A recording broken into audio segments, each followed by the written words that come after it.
nous sommes mobilisés, bien sûr qu'il est compliqué de contacter nos adhérents, dans le sens où on est déjà au 8e jour, donc c'est pas facile, il y a des jours perdus, il y a du salaire, il y a des familles derrière, mais on compte quand même mobiliser encore aujourd'hui, encore demain et encore après-demain, tant que le temps nécessaire à ce que cette réforme effectivement soit retirée complètement. L'intersyndicale a mis le maximum pour aller sur Saint-Denis, ce qui est un peu logique aussi. Donc nous, à Saint-Pierre, on a fait un petit peu avec ce qu'on avait, les personnes qui ne pouvaient pas se déplacer pour raisons familiales et raisons de travail sur Saint-Denis.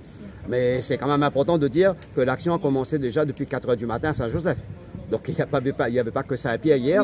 Ouais, bah oui. Donc il y a quand même la mobilisation de l'intersyndicale est là. Il y a une bonne organisation. La population, là vous avez vu le dernier sondage, 6 Français sur 10 disent qu'il faut continuer le combat. Donc on n'est pas du tout hors circuit. On est bien dans la démarche de mobilisation, on est bien dans la démarche de représenter les salariés, de représenter les familles, de représenter les retraités. Et il faut que ça continue.